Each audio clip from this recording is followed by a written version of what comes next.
A critical diplomatic movement and moment underway right now at Airbase Elmendorf-Richardson in Alaska. President Trump and Russian leader Putin meeting behind closed doors right this minute. We saw the top of that meeting, the pool spray as it's called.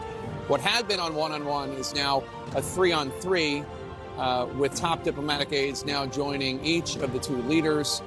President Trump has said that he thought he would know within 2 minutes whether this meeting with Putin would be a constructive one. He has even said that he could walk out if it's not. The Kremlin, meanwhile, has said that these talks could last at least 6 or 7 hours. Welcome to a special edition of The Arena.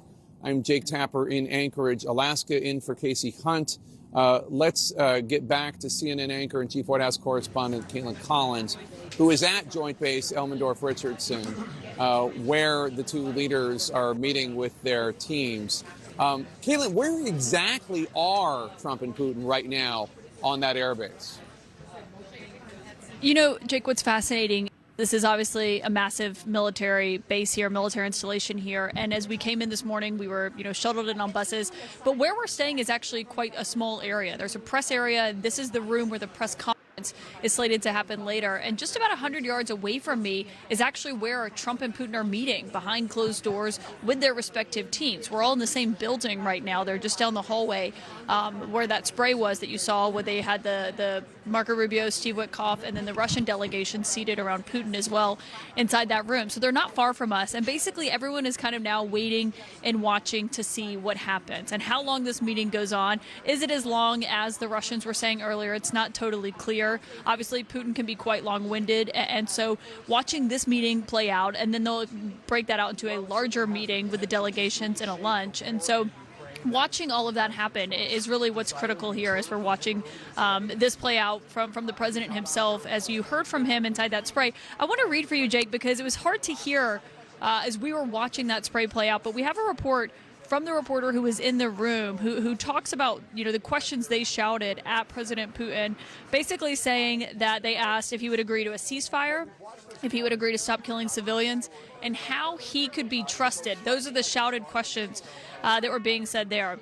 Putin did not respond, the reporter says, but he did acknowledge, Jake, that he heard those questions from our colleagues over at ABC, who are the pool reporters inside the room. Obviously, that's notable in and of itself, just having reporters shout questions at Putin. Obviously, this happens to Trump on a daily basis, but for Putin himself, and notable for Trump to not respond. Typically, when he has a spray with a world leader, Jake, in the Oval Office or whatnot, sometimes they can go on for 40 minutes to an hour, where the president is answering a slew of questions from the reporters in the room, from both the U.S. delegation and the foreign delegation. He chose this moment not to answer any of those questions as this meeting is getting underway. All right, Caitlin Collins at Elmendorf Air Base, Joint Elmendorf. Richardson, thanks so much. CNN's Kristen Holmes and Jim Sciutto are here with me in Anchorage. We should note, Kristen, the most absent person from the summit is the leader of the country that Putin and Russia invaded, Volodymyr Zelensky, the president of Ukraine. Yeah, that's right. And I spoke to a number of White House officials as they were talking about setting up this meeting with Vladimir Putin. And essentially, they gave me the indication that there was no world in which there was not first a bilateral meeting between Trump and Putin before they moved on to this trilateral meeting. Now, they kept the options open to have a meeting as quickly as tomorrow. You heard President Trump say that. That was actually an idea they'd been floating for about a week.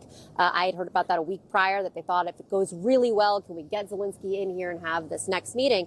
But President Trump wanted to have a sit down with Putin. First of all, Putin, the invitation was just for President Trump to sit down. But Trump also wanted to, look at Putin. Part of the thing about President Trump that we all know is that he believes that his gut instinct is the most reliable instinct. And he does believe that if he sits in a room alone with him and has a conversation, that he can get a sense of whether or not Putin actually wants peace. Now, of course, he's not sitting in a room alone with him. We know now it's a 3-on-3 meeting. But he did feel like he had to have this conversation with just Putin before they brought in Zelensky. And if you talk to administration officials, they defend it by saying there's been several meetings with Zelensky and Trump, with Putin, that nothing's ever gone anywhere. So we needed to have this sit-down meeting. But of course, it's notable because they're sitting here talking about what's going to happen in his country. And in fact, however much Trump and Zelensky, the U.S. and the Ukrainians might seem, at least potentially, on the same page right now, it was just a few months ago, Jim, that there was that disastrous Oval Office meeting where President Trump and Vice President Vance had words with Zelensky. Let's show a little bit from that meeting in February. You don't have the cards right now. With us, you start having cards. But right now, you don't. You're playing cards. You're playing cards. You're gambling with the lives of millions of people. You're gambling with World War III. You're gambling with World War III. And what you're doing is very disrespectful to the country, this country, that's backed you far more than a lot of people said they should have. Still uncomfortable months later. Has their relationship improved then, since then, you think? I mean, it's recovered from the abyss, right? I mean, I remember speaking to Ukrainian officials in the wake of that, and it was utter despair, you heard. I mean, they thought the relationship with the U.S. was broken, a relationship that they depend on to a large degree for the survival of their country. There was talk, you remember, there were even very pro-Ukrainian U.S. lawmakers, Lindsey Graham among them, who were suggesting Zelensky's got to go. And there were even Ukrainians quietly questioning whether Zelensky could survive that meeting. And yet, in the span of weeks, he turned it around, right? And I think Zelensky deserves, as does President Trump, but Zelensky credit for rescuing that relationship. The line from that moment in the Oval Office to that sit-down at Pope Francis's funeral, you remember, in the Vatican, when it was much warmer and you got a sense that, well, maybe they had turned this around, was far from guaranteed in the wake of that meeting, and has improved enormously since then, to the point where you have President Trump, coming into this meeting saying that, well, I have a bigger beef now with Putin to some degree than I have with the Ukrainian president. Yeah, not the case before. That was definitely very uncomfortable, and I know that the President Trump and Vice President Vance's domestic political opponents faulted them for how they treated Zelensky, an ally. His country is the victim in all this. Mm-hmm. But I too also heard from Ukrainians, pro-Zelensky Ukrainians, who thought that he handled it horribly, that he walked right into a trap. And did everything that he should not have done when he should have behaved differently. But I guess everybody's hoping that's water under the bridge. Jim, let me ask you, after the Trump-Putin summit, after what we're sitting through right now, President Zelensky and the French President Macron have agreed to meet. We've seen Zelensky travel to Germany in recent weeks and to the UK just in the last week to shore up support. How are Europeans taking Zelensky's exclusion from this summit? Not well, right? And that's why you're seeing those deliberate meetings. Macron saying, I'm going to talk to this guy, right? We're backing you. Merz meeting with him. And same from Zelensky's perspective to say, I want to consult with my European allies to make sure they're still going to back me if this meeting doesn't go the way that I want, or if that I'm asked to do or concede more than I, as Ukraine's leader, wants to do. So that's a deliberate shoring up.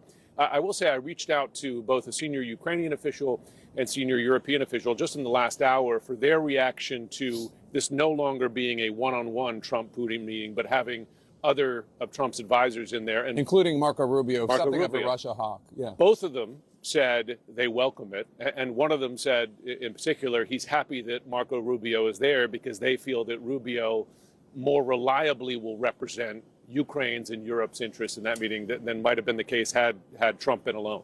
Another exclusion of a sort is President Trump's special envoy to Ukraine, retired General Keith Kellogg. He's not here. We're told that one of the reasons is that some people thought that would be counterproductive. Can you tell us a little bit about that? Yeah, I think what's fascinating is actually we've started to see Keith Kellogg be excluded from a number of these meetings. I mean, what you've seen in the Trump administration has happened on every front is that people's roles have expanded or shrunk depending on who they are. And you see people with a number of different roles. So, for example, you saw Steve Witkoff, who is technically the Middle East envoy, meeting with Vladimir Putin. Trump has tapped him to do that. He has an expanded portfolio. This is not someone who comes from the world of foreign policy, but he's sitting in that meeting. Right. Marco Rubio now has taken on the role of the head of the NSC. Obviously, Mike Walls departed, and the head of as a Secretary of State. He is surrounding himself kind of insularly with the people that he trusts the most, and that is who he has sitting by his side here, not even necessarily the people whose job it was to deal with Ukraine and Russia. The scene at Joint Base Elmendorf-Richardson in Alaska is more than a mere photo op. It's a carefully choreographed moment with enormous stakes. Behind closed doors, Donald Trump and Vladimir Putin are meeting in what was initially billed as a one-on-one, but quickly expanded to a three-on-three, with trusted aides on both sides. The White House frames this as strategic, a gut check moment for Trump, who claims he can size up Putin's intentions in minutes. But the optics are troubling. Before Ukraine's President Volodymyr Zelensky has a seat at the table, Trump is prioritizing direct, private talks with the very leader whose forces invaded Ukraine. Putin's reputation for marathon negotiating sessions looms over the meeting, with Moscow signaling talks could last up to 7 hours. That's more than enough time for subtle diplomatic concessions or agenda shaping to occur, especially with Zelensky shut out for now. And while the press managed to shout hard-hitting questions about civilian casualties and ceasefires, neither leader responded.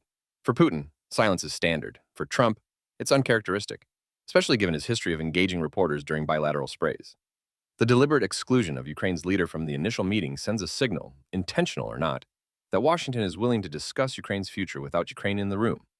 That plays directly into one of the Kremlin's oldest tactics, legitimizing its position by dealing directly with major powers over the heads of smaller nations.